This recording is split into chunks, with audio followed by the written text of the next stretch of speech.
Hey guys, this is Issues with Toddy One Skip. I am Toddy One Skip, and welcome back to my channel. Thank you so much, as always, for allowing me to be part of your day today, guys. Thank you so much. So I'm working at my other job, which is still the same job, but not really the same job. Different position, same place. That's what I always say. So unfortunately, I can't always look at the camera. I have to kind of look around because there's windows surrounding.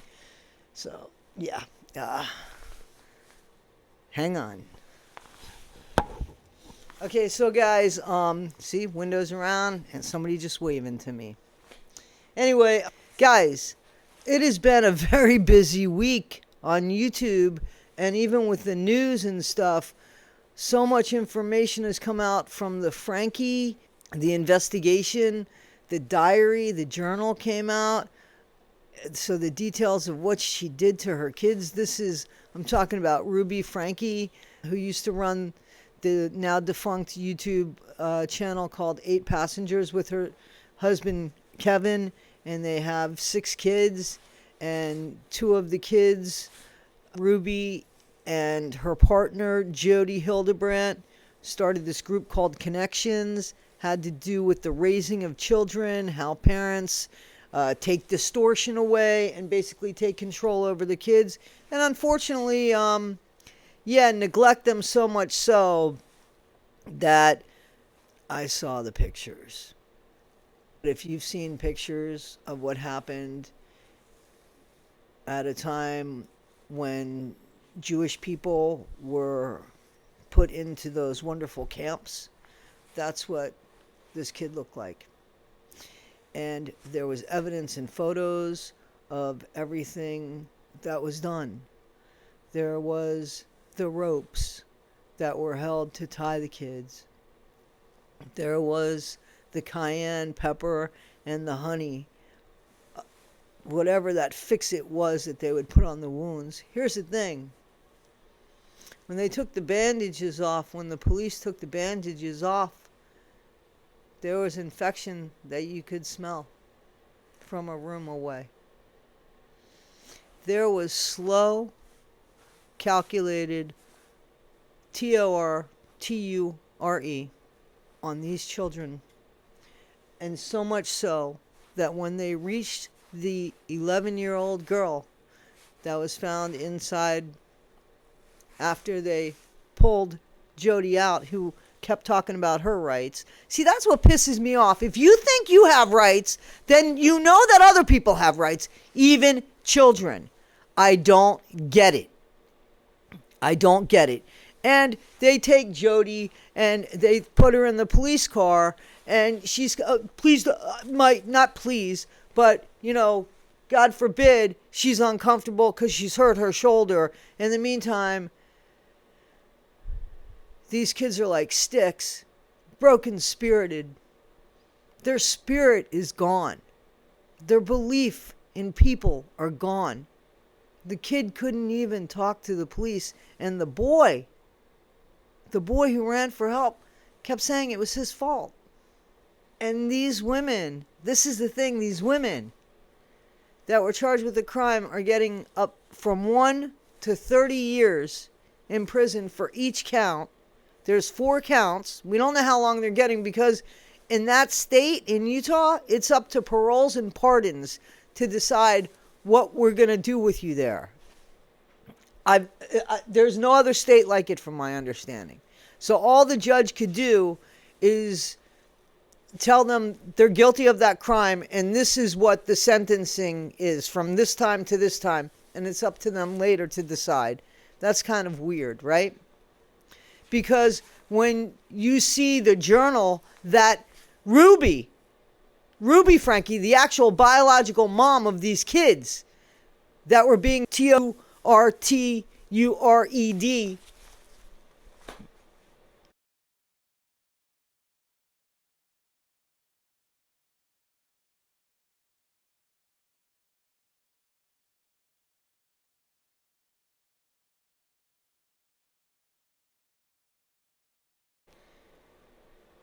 she's writing it all down, how she buzz cut her kid's hair.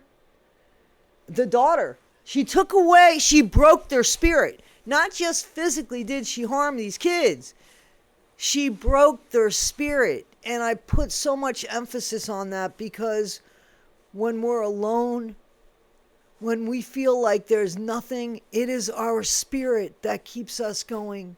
And whatever belief we have in a higher power, if you don't have the higher power in your life and the belief in that, you have to have your spirit to go on.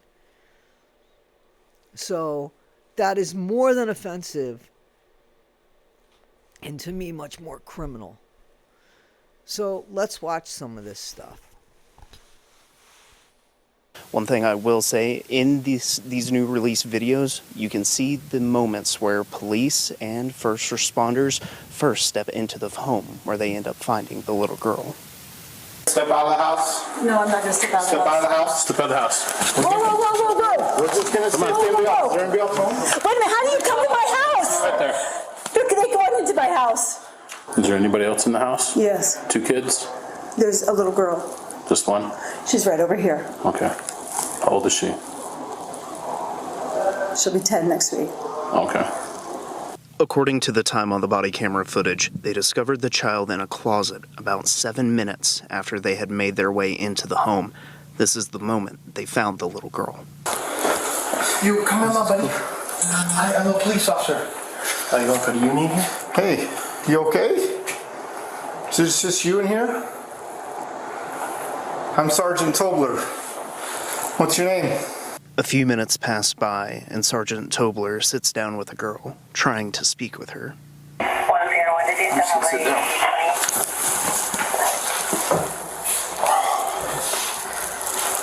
It's okay if I just sit here with you.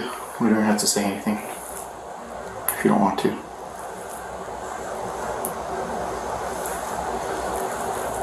Okay?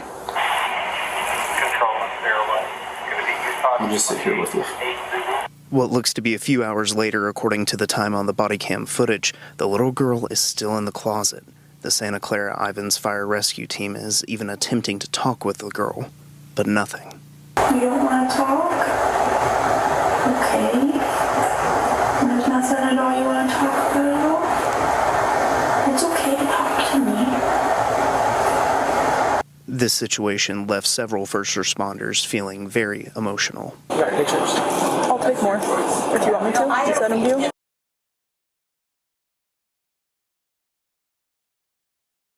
So I want you to remember, guys, now they've been caught. Now the jig is up. Now they've been taken in. And now are they going to own up? What do you think is going through their head after they've been taken in, handcuffed, read their rights? They've had their hands over their head. They know that the kids have been seen. They know this. They know that people think what they've done is wrong because they're being arrested for it. And let's just see. How do they handle this situation? How do they own up? How do they become responsible? How do they behave like they want their kids to behave? Well, it is their kids, because you know what? Jodi did it to her kids too, allegedly. She definitely did it to her niece, allegedly. That's what the niece says. So, this is a pattern. And now look what happens when it's challenged by somebody in authority. So I trust my attorney. He said, don't say anything. And I said, I have nothing to hide. And he's like, I know that, but just let me be there with you when you talk. So you guys seem nice people. Yeah. I'm not trying to hide anything. I'm not trying to be difficult. This is really, if you knew all the pieces, I think you'd have a lot of empathy for what's going on. I'd like to just tell you, but I don't know who you are. I don't know if you're gonna flip my words. I don't know. And he just said, do not say anything. I'm a psychologist. I've watched people flip things all the time. So I get it. And I sit on your side. I get it. I wish people didn't do that, but they do. Hop on in. I'll help you finish. I had a crash on the right side of my shoulder screwed up. Okay. Thank you. I just don't want to hit you in the head on accident with the cup. Okay. Go down.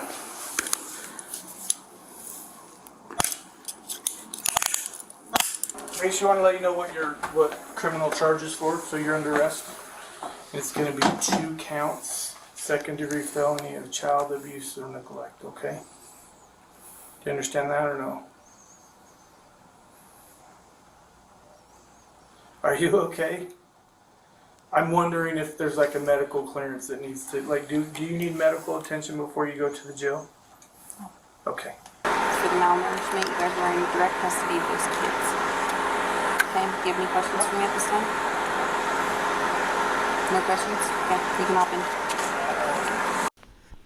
in. You see how one of them screams foul when they want to go into their house to check their house for kids? How messed up is that? Why do you think you're above the law? Why do you think you're doing something right? Make that make sense. There's something wrong with that. You know, when you know that you have rights, you know other people do too. And that just pisses me off when some people think that they're above the rights and they could treat other people any which way. Guys, that was terrible. Absolutely unbelievable. And the nerve, the gall, the audacity, the superiority, whatever the hell you want to throw at it, that is a lot of nerve. At some point, do they ever think of, gee, what did I just do? It's not dawned on them. The mother sits there in defiance. She doesn't want to answer anything until she has a lawyer, until she's better protected. You see her kids? Guys, this is the stuff that's going on. And it's horrible what's happening with kids today. They need voices. Everywhere from in Scientology to parents that feel just fed up, to kids that are thrown out, to kids that need help with addiction. We got to do better by our kids. Guys, we're going to continue talking about this because then there's this whole weird relationship between the husband and the wife. So I'd like to dive into that. You know, I don't want to throw all my focus on this. There's so much going on, again, throughout, not just with the Frankies and the Hildebrandts. Though I don't want to see them get out before a good 25 to 30 years, to be honest with you. And if they never get out again, I'm okay with that as well. Guys, what do you think? Talk to me in the comments. Somebody said to me, it's not the chat, it's the comments. You're right. Guys, talk to me in the comments, okay? I hope you had a great weekend. I'm going to do a couple more videos. I have a Gypsy Rose video, and I'm checking into something about Natalia Grace, too. All right, guys, this is Issues with Toddy One Skip. I am Toddy One Skip. Thank you so much. Please like, subscribe, and share. If you don't like me at the end of it, you can unsubscribe. It's not a cult. We let you leave. But we're sure glad when you stay, too. All right, guys. Communicate.